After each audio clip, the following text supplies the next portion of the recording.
જય સ્વામિનારાયણ વિદ્યાર્થી મિત્રો, ફરી વખત હું જીતેશ ગોસ્વામી SGS ઓનલાઈન ટીચિંગમાં આપ સૌનું હાર્દિક સ્વાગત કરું છું. આજનો આપણો ટોપિક ડાયરેક્ટ ઇનડાયરેક્ટ છે, જેમાં આજનો પાર્ટ આપણો ચોથો છે. આગલા પાર્ટમાં આપણે ડાયરેક્ટ ઇનડાયરેક્ટના પ્રશ્નાર્થ વાક્યો, ઉદ્ગાર વાક્યો, વિધાન વાક્યો અને પ્રશ્નાર્થ વાક્યોની ચર્ચા કરી. હવે આજે આપણે એમાં જ થોડાક આગળ જઈએ તો આજના આપણા મુખ્ય વિષયોમાં લેટ્સ અને ઓપ્ટેટિવ વાક્યોની આપણે ચર્ચા કરીશું. તો સૌપ્રથમ આપણે લેટવાળું વાક્ય છે એની આપણે શરૂઆત કરીએ. ફરીથી મિત્રો યાદ રાખજો, જે આપણે પહેલેથી જ તમને વિધાન વાક્યમાં પણ મેં કીધેલું કે સૌપ્રથમ શું કરવાનું, તો કે વાક્યનો પ્રકાર જોવાનું. વાક્યનો પ્રકાર ક્યાં જોવાનો, તો કે રિપોર્ટેડ સ્પીચ જો એટલે તરત તમને ખબર પડી જાય કે ઇન્વર્ટેડ કોમામાં રિપોર્ટેડ સ્પીચ હોય તો આ રિપોર્ટેડ સ્પીચ છે. રિપોર્ટેડ સ્પીચમાં તમે જુઓ એટલે તમને ખ્યાલ આવી જાય કે અહીંયા લેટ આપેલું છે, બરોબર છે, એટલે ખબર પડી જાય આપણે કે લેટવાળું વાક્ય છે. તો હવે લેટવાળા વાક્યમાં આપણે શું ધ્યાન રાખશું એ જોઈએ. સૌ પ્રથમ આપણે પહેલું વાક્ય છે એ જોઈએ. Jayesh said to Chintan, let me give your car. વાક્યનો પ્રકાર કેવો છે, તો કે લેટવાળું છે. હવે લેટવાળું આવે એટલે તરત જ પછી આપણે યાદ રાખવું પડે ફેરફાર શું થાય, તો માત્ર આપણે શરૂઆતમાં રિપોર્ટિંગ વર્બમાં ફેરફાર થાય. તો જો લેટ વડે સામાન્ય રીતે આપણે પરવાનગી સૂચવતા હોઈએ છીએ, બરોબર. તો અહીંયા આપણે લેટ માટે તમે આ રિક્વેસ્ટેડ અથવા આસ્ક્ડ આ રિપોર્ટિંગ વર્બ વાપરી શકો. તો અહીંયા આપણે રિક્વેસ્ટેડ વાપરશું. જયેશ રિક્વેસ્ટેડ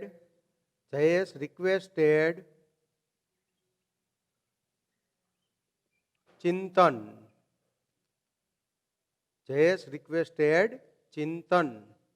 હવે તો આગળ પાછું રિપોર્ટિંગ વર્બ પછી આપણે શું કીધું હતું, વિચારો જઈ. સર્વનામ પછી આવે એની પહેલા આવે છે સંયોજક. તો આમાં સંયોજક આવે છે ટુ. પછી શું યાદ રાખવાનું, તો આ લેટ છે ને મૂકી દેવાનું એમનેમ, ટુ લેટ, બરોબર છે. આજ્ઞાર્થ વાક્યો જેમ આપણે કરતા હતા એ જ પ્રમાણે અહીંયા ટુ પછી આપણે શું મૂકી દીધું, ટુ લેટ. તો આટલો જ ફેરફાર છે. પછી બાકીનું વાક્ય છે એમાં હવે સર્વનામ જોવો. જો આ મી આવ્યું, મી કયો પુરુષ છે, બરોબર. આઈ, મી, માય, માઇન, માયસેલ્ફ. પેલો પુરુષ બોલનાર. તો પેલો બોલનાર કોણ છે, તો કે જયેશ. આ વારંવાર એટલા માટે રિપીટ કરાવું છું કે સર્વનામનો ફેરફાર બધા આવતો હોય છે. તો મીનું શું થઈ જશે વિચારો, તો આઈ, મી. તો જયેશનું સર્વનામ થશે હી, હિમ. તો અહીંયા મૂકી દેશું આપણે હિમ, બરોબર. ગીવનું ગીવ, યોર આવ્યું જો બીજું સર્વનામ, યુ, યોર. બીજો પુરુષ છે, પેલો પુરુષ બોલનાર હતું તો બીજો પુરુષ સાંભળનાર. તો સાંભળનારનું આપણે ત્રીજી વિભક્તિનું રૂપ મૂકવાનું, આ, યુ, યોર. તો સાંભળનાર કોણ છે, ચિંતન. તો ચિંતનનું હી, હિમ, હિઝ. તો આપણે હિઝ મૂકવું પડે, હિઝ કાર. સર્વનામના ફેરફાર મિત્રો આમાં થશે, કારના ફેરફાર તો આમાં થતા નથી. માત્ર આપણે યાદ રાખવાનું ખાલી લેટ આપેલું હોય, બરોબર, તો ત્યાં ટુ લેટ થઈ જશે. અથવા ટુ ની જગ્યાએ ક્યારેક નકાર આપેલું હોય તો નોટ ટુ લેટ થાય, બરોબર. ફરીથી એક બીજું વાક્ય જોઈએ. સૌ પ્રથમ વાક્યનો પ્રકાર જો લેટ આપેલું છે, ડોન્ટ લેટ, આટલું જ જો એટલે તરત ખ્યાલ આવી જાય કે આ લેટ વાળું વાક્ય છે. જવાબની શરૂઆત રિપોર્ટિંગ વર્બ પાછું જુઓ, સેડ ટુ છે તો સેડ ટુ નું આપણે શું કર્યું હતું ઉપર, તો અહીંયા તમે રિક્વેસ્ટેડ કર્યું હતું, અહીંયા તમે આસ્ક્ડ કરી શકો, બરોબર. મનીષ રિક્વેસ્ટેડ વિપુલ. હવે આપણે આજ્ઞાર્થ વાક્યમાં ડોન્ટનું શું કરતા હતા, બરોબર, તો એ મૂકી દેવાનું અહીંયા નોટ ટુ. આટલો જ ફેરફાર, બરોબર. કાળનો ફેરફાર તો થતો નથી, આ મૂકી દો લેટ. હવે જો અહીંયા હર આવ્યું, એટલે ઘણી વખત વિદ્યાર્થીઓ હર આપ્યું હોય ને તો હરનો ફેરફાર કરી નાખે કે ફેરફાર કરવાનો. પણ આ કયો પુરુષ છે, આ ત્રીજો પુરુષ છે. તો ત્રીજો પુરુષ હોય તો એનું કોઈ પણ જાતના ચેન્જીસ થતા નથી, બરોબર. રિપોર્ટેડ સ્પીચમાં ખાસ ધ્યાન રાખવાનું, ત્રીજો પુરુષ હોય ને તો કોઈ ફેરફાર થાય નહીં, માત્ર પેલો અને બીજો પુરુષ, બરોબર. તો જવાબ આવી રીતે તૈયાર થશે. Manish requested Vipul not to let her drive. તો આ વાક્ય અહીંયા પૂરું થાય છે. બરોબર છે. તો આવા વાક્યોની વધારે તમે પ્રેક્ટિસ કરો. વિદ્યાર્થી મિત્રો, હવે આપણે લેટની વાક્ય રચના જોઈ, ત્યારબાદ આપણે લેટ્સની વાક્ય રચના આપને દરખાસ્ત અને પ્રસ્તાવ સૂચવે છે. ગુજરાતીમાં આપણે કહીએ ચાલો, ચાલો રમીએ, ચાલો જમીએ. તો સરળમાં સરળ જો હોય તો લેટ્સવાળી વાક્ય રચના, કારણ કે એમાં બહુ યાદ રાખવું પડતું નથી. માત્ર સેડ ટુ ને બદલે શું થઈ જાય છે તો કે સજેસ્ટેડ ટુ અથવા પ્રપોઝડ ટુ રિપોર્ટિંગ વર્બમાં સંયોજક છે એ ધેટ આવે છે. બરોબર છે. અને લેટ્સ નીકળી જાય છે અને એની જગ્યાએ આપણે વી શુડ અથવા ધે શુડ કરી શકાય છે. બરોબર છે. તો આટલી જ નિયમમાં ફેરફાર છે. જે પેલા વાક્યમાં આપણે લેટ વાળું વાક્ય આવતું હતું તો ને આપણે ટુ લેટ મૂકતા હતા, પણ જો લેટ્સ હોય તો લેટ્સમાં આ કાંઈ ફેરફાર થતા નથી. એની જગ્યાએ વી શુડ અથવા ધે શુડ વાપરી શકાય. તો સૌપ્રથમ આપણે પેલું વાક્ય જોઈ, મયંક સેડ ટુ મી. તો સેડ ટુ આપેલું છે. વાક્યનો પ્રકાર આપણે ઓળખી શકાય કે કયો વાક્યનો પ્રકાર છે. વાક્ય રચના જે આપેલી જ છે. સૌપ્રથમ ફરીથી જોઈ લ્યો. વાક્યનો પ્રકાર રિપોર્ટિંગ વર્બ. તો વાક્યનો પ્રકાર let's.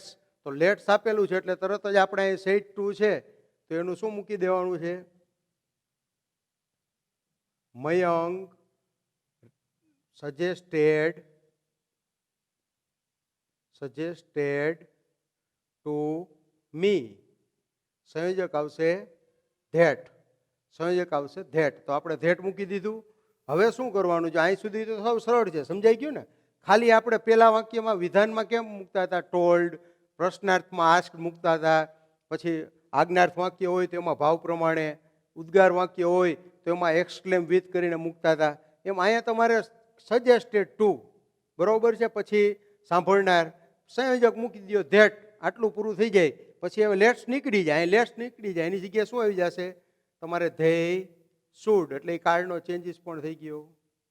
They should play chess. જો સાવ સરળ છે ને? પેલું વાક્ય તમે જુઓ એટલે તમને અંદાજ આવી જાય કે સેડ ટુ નું ખાલી મેં શું ફેરફાર કર્યો તો અહીં સજેસ્ટેડ ટુ મૂક્યું. સંયોજક તો આપણે જાણીએ છીએ ધેટ. ધેટ આપણે ઉદ્ગાર વાક્યમાં ધેટ આવે છે, વિધાન વાક્યમાં ધેટ આવે છે અને લેટ્સવાળા વાક્યમાં ધેટ આવે છે. તો હવે બીજું વાક્ય જોઈ, તપસ્યા સેડ ટુ હિમ. તો હવે વાક્યનો પ્રકાર કેવો છે તો કે સેડ ટુ છે. બીજું અહીં જો લેટ્સ છે. લેટ નથી, ખાસ જોજો. ઘણા લેટ સમજીને ફેરફાર કરે છે. આ લેટ્સ આપેલું એટલે તરત જ આપણે ખબર પડી જાય. લેટ્સ હોય તો શું કરશો? They should. બરોબર. સેડ ટુ હોય તો શું કરવાનું છે? તો માત્ર તમારે ત્યાં પ્રપોઝડ ટુ અથવા સજેસ્ટેડ ટુ. તો જવાબ આવી રીતે થાય, તપસ્યા સજેસ્ટેડ ટુ હિમ ધેટ. લેટ્સનું થઈ જાય they should. They should arrange the chairs. બરોબર છે. તો આટલી બાબત તમે ધ્યાનમાં રાખો એટલે તમારે આ લેટ્સ વાળું વાક્ય છે એ તૈયાર થઈ જાય. અને તમે સરળતાથી બોર્ડની પરીક્ષામાં પણ આ વસ્તુ યાદ રાખવી તમારે, કારણ કે લેટ્સ વાળું વાક્ય પૂછાય એટલે સહેલામાં સહેલું. અને તમે સરળતાપૂર્વક આ વસ્તુ વાક્ય રચના ધ્યાનમાં રાખો એટલે તમે લેટ્સ વાળું વાક્ય કરી શકો છો. હવે આના પછી આપણે ત્રીજો પ્રકાર આવે છે આજના દિવસનો આપણો, ઓપ્ટેટિવ સેન્ટેન્સીસ. એ જોશું. વિદ્યાર્થી મિત્રો, હવે આપણે આજનો ત્રીજો પ્રકાર છે જે ઓપ્ટેટિવ સેન્ટેન્સીસ. ઓપ્ટેટિવ એટલે શુભેચ્છા દર્શક. ગુજરાતીમાં આપણે ઘણી વખત બધા લોકો બહારગામ જાય ત્યારે એને આપણે શુભેચ્છા આપતા હોય છે. પરીક્ષા દેવા જતા હોય તેને શુભેચ્છા આપતા હોય છે. બરોબર. તો આશીર્વાદ ક્યારેક આપતા હોય છે. તો આવી જે બધી વાત છે એને આપણે ઇંગ્લિશમાં ઓપ્ટેટિવ સેન્ટેન્સ દ્વારા દર્શાવી શકાય છે. તો સૌપ્રથમ આપણે ફરીથી ઓપ્ટેટિવ સેન્ટેન્સમાં શું શું મુખ્ય ફેરફાર થાય છે એની ઉપર નજર નાખી લઈએ. તો સૌપ્રથમ રિપોર્ટિંગ વર્બ છે. બરોબર. સેડ ટુ આપેલું હોય તો એનું આપણે વિશ્ડ અથવા પ્રેડ કરી શકાય. બરોબર છે. સંયોજક આવે છે આમાં ધેટ. પણ આમાં એક ધ્યાન રાખવાનું છે, એમાં બે પ્રકાર આવતા હોય છે. એક ડાયરેક્ટ શુભેચ્છા આપેલી હોય છે. સપોઝ માની લ્યો કે ગુડ મોર્નિંગ છે, બેસ્ટ ઓફ લક છે, ગુડ ઇવનિંગ છે, હેપી જર્ની છે. ટૂંકમાં 2-3 શબ્દોમાં જ આપેલી હોય. તો એમાં કદાચ તમે ડાયરેક્ટ શુભેચ્છા આપી દો અને એમાં સંયોજક ધેટ ન લગાડો તો પણ ચાલે. માત્ર તમારે એમાં વિશ્ડ જ મૂકવાનું રહે. જોવો જે વાક્ય નંબર પહેલું, Kalpesh said to me good morning. આમાં શુભેચ્છા ખાલી, શુભ સવાર. કલ્પેશ મને કહે છે કે શુભ સવાર, તો આપણે આમાં કાંઈ ફેરફાર નથી થતો. માત્ર શું ફેરફાર થયો તો કે વિશ્ડ મૂકી દીધું. કલ્પેશ વિશ્ડ મી ગુડ મોર્નિંગ, તો એમાં ધેટ ન મૂકો તો પણ ચાલે. બરોબર છે. એટલે આ ધ્યાન રાખવાનું. સીધી જ્યારે તમને શુભેચ્છા પાઠવવામાં આવતી ત્યારે ધેટની જરૂર નથી. પણ જ્યારે કંઈ વાક્ય સ્વરૂપે આવતી હોય તો વાક્ય સ્વરૂપે જ્યારે કંઈ પણ આવે ત્યારે તમારે શું ધ્યાનમાં રાખવાનું છે કે વાક્યમાં તમારે જેમ આપણે વિધાન વાક્યમાં ફેરફાર કરતા હતા એ પ્રમાણે આમાં ધ્યાનમાં રાખવાનું છે. બરોબર છે. વિધાન વાક્યમાં આપણે ટોલ્ડ કરતા હતા, તો અહીંયા શું આવી જશે? રિપોર્ટિંગ વર્બ વિશ્ડ અથવા પ્રેડ. વાક્ય 2 જો, Jigar said to Mansi may you live long. બરોબર, મે યુ લીવ લોંગ, તું ખૂબ જ વધારે જીવ. તો અહીંયા મે યુ લીવ લોંગ એ શું દર્શાવે છે તો કે એને આશીર્વાદ આપે છે. બરોબર છે. તો અહીંયા વાક્યમાં આપણે જોવો જીગર પ્રેડ માનસી ધેટ, તો આપણે ધેટ મૂક્યું. ઓમાં ખાલી માત્ર શબ્દોમાં ટૂંકમાં જ શુભેચ્છા હતી. તો અહીંયા વાક્ય છે તો આપણે અહીંયા મૂકી દો ધેટ. હવે બાકી બધા ફેરફાર આગળ આપણે જોઈ ગયા એ પ્રમાણે. બરોબર, મે યુ લીવ, પેલા તો આપણે મેનું માઇટ થાય, તો જો સીધું અહીંયા મેનું માઇટ થઈ ગયું છે. Menu might. બરોબર છે, મેનું માઇટ. હવે પાછું બીજો પુરુષ આવ્યો. બીજો પુરુષ એટલે સાંભળનાર તરફ જોવાનું. તો સાંભળનાર કોણ છે તો કે માનસી, એટલે સ્ત્રીલિંગ થયું. તો આપણે યુનું થઈ ગયું સી, યુનું થઈ ગયું સી. બીજો પુરુષ સાંભળનાર, પેલો પુરુષ બોલનાર, ત્રીજો પુરુષ હોય તો કાંઈ ફેરફાર થતા નથી. હવે મેનું માઇટ થઈ ગયું, એની સાથે મૂળ રૂપ સી માઇટ લીવ લોંગ. જો આટલી ધ્યાન રાખો તમે એટલે તમારે શુભેચ્છા દર્શક વાક્ય સરળતાપૂર્વક કરી શકો. હજી એક આપણે આપ્યું છે Hitesh said to me best of luck. જો આ વાક્યમાં શું છે તો કે આ વાક્યમાં સરળતાથી શુભેચ્છા જ પાઠવેલી છે. તો હિતેશ વિશ્ડ મી બેસ્ટ ઓફ લક. બરોબર, તો કોઈ પણ જાતનો આપણે એમાં ફેરફાર નથી કર્યો, માત્ર આપણે શું મૂક્યું? વિશ્ડ. એમાં ધેટ પણ મૂક્યું નથી. છે ને મિત્રો, સરળ ત્રણેય વાક્યો. થોડીક તૈયારી અને થોડુંક ધ્યાન રાખો એટલે સરળતાપૂર્વક આ તમે ત્રણેય વાક્યો કરી શકશો. હવે તમને છેલ્લે જે અગત્યની બાબત છે કે ટૂંકા ટૂંકા વાક્યો, ટૂંકા પ્રશ્નાર્થ હોય, યસ નો, એની સમજૂતી હું આપીશ. ડાયરેક્ટ ઇનડાયરેક્ટમાં આપણે શરૂઆતમાં લેટ, લેટ્સ અને ઓપ્ટેટિવ વાક્ય જોયા. હવે સૌથી અગત્યની બાબત આવે છે. પહેલાં આપણે વિધાન જોયા, પ્રશ્નાર્થ જોયા, ઉદ્ગાર વાક્યો. તો એ બધાય વાક્યો મિક્સ કરીએ ત્યારે ખાસ ધ્યાન રાખવું પડે. કારણ કે પરીક્ષામાં તમને વાક્યો ડાયરેક્ટ વાક્યો નથી પૂછાતા, એમાં ડાયલોગ પૂછાતા હોય છે. ડાયલોગ પૂછાય તો તમારે એ ધ્યાન રાખવું પડે કે ક્યારેક ટૂંકા વાક્યો આપેલા હોય, ક્યારેક તમને ખાલી આમ યસ વડે કીધું હોય, ક્યારેક તમને નો વડે ખાલી કીધું હોય જવાબ આપવાનું.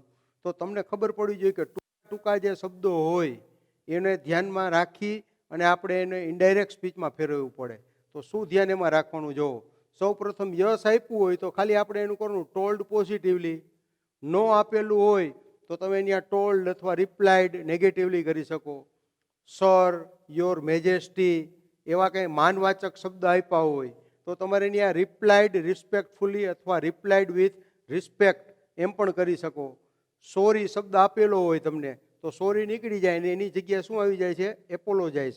એવી રીતે થેન્ક યુ આપેલું હોય તો ખાલી થેન્કડ કરી નાખવાનું. બરોબર છે.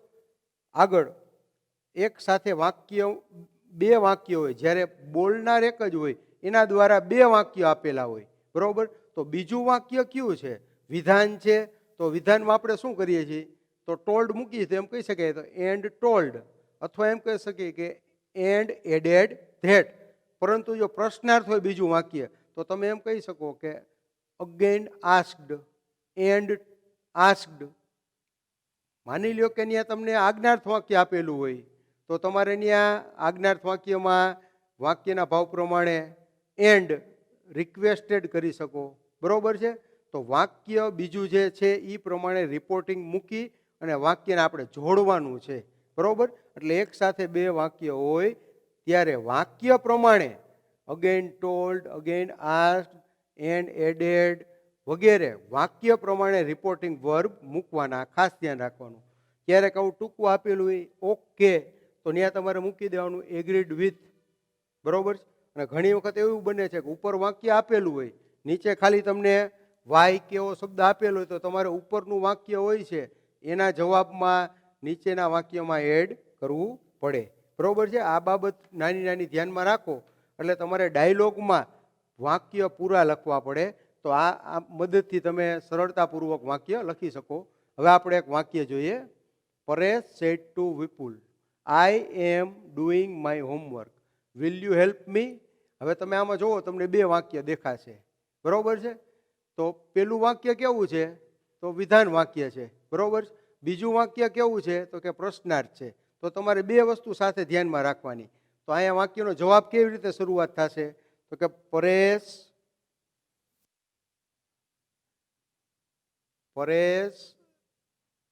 પેલું વાક્ય કેમ છે? વિધાન જ છે. તો પરેશ ટોલ્ડ વિપુલ ધેટ. વિધાન વાક્ય કરતા તો એ પ્રમાણે જ. બરોબર. વાક્યનો કાળ ફરશે. સેડ ટુ છે ને, એટલે આઈ પેલો પુરુષ છે. પેલો પુરુષ બોલનાર. પરેશનું શું થશે? હી. તો મૂકો હી. બરોબર. ચાલુ વર્તમાન કાળ છે. ચાલુ વર્તમાન કાળનો ચાલુ ભૂતકાળ થાય તો આની સાથે વોઝ આવી જાય. હેમિઝારનું was were. He was doing his, I me my પેલો પુરુષ, તો માયનું થઈ જાય હિઝ, માય હિઝ વર્ક. આ વાક્ય પૂરું થઈ ગયું. તો હવે અહીંયા શું કરવાનું? તો વાક્ય પૂરું થઈ ગયું. હવે અહીંયા પ્રશ્નાર્થ વાક્ય. તો અહીંયા તમારે ખાલી એટલું જ મૂકવાનું. એન્ડ, અને પૂછ્યું. And asked, and asked, and told. આ બધું સરખું જ થાય. અગેન ટોલ્ડ વગેરે. એન્ડ આસ્કડ હિમ, અને તેને પૂછ્યું. હવે જો આનું પ્રશ્નાર્થ વાક્ય છે તો એનું સંયોજક આપણે શું આવે છે? તો જો WH હોય તો આપણે મૂકતા હતા એ શબ્દ જ. પણ અહીંયા તો હાનાવાળું વાક્ય છે માટે ઇફ અથવા વેધર, તો અહીંયા આપણે મૂક્યું ઇફ. બરોબર. આ વાક્યને સાદું બનાવી નાખી. બીજો પુરુષ સાંભળનાર તો વિપુલ છે તો હી. બરોબર. વિલનું વુડ, હી વુડ હેલ્પ, આઈ મી તો હી, હિમ પેલો પુરુષ બોલનાર. વાક્ય સાદું થઈ ગયું. જોયું તમે? ખાલી ફેરફાર શું થયો? તો મેં એન્ડ આસ્કડ મૂક્યું. તો તમારે પણ એટલું ધ્યાન રાખવાનું છે કે વાક્યમાં જ્યાં બીજું વાક્ય જોડો ત્યાં એન્ડ આસ્કડ આવે, એન્ડ ટોલ્ડ આવે તો એ મૂકી શકાય. બરોબર. ચાલો હજી એક આપણે એવું બીજું વાક્ય જોઈએ. એમાં ને એમાં જ વિપુલ સેડ ટુ પરેશ. તો હવે જ અહીંયા સોરી શબ્દ આપ્યો છે. બરોબર. તો અહીંયા સેડ ટુ આપ્યું છે. હવે તમારે અહીંયા બીજું શું કરવું? જો સોરી આપ્યું શું કરવાનું છે? તો કે સોરી આપ્યું હોય તો કે એપોલોજાઇઝ. તો આપણે જવાબમાં સીધું અહીંયા જ લખી નાખશું વિપુલ, એટલે એ વાક્ય થઈ ગયું.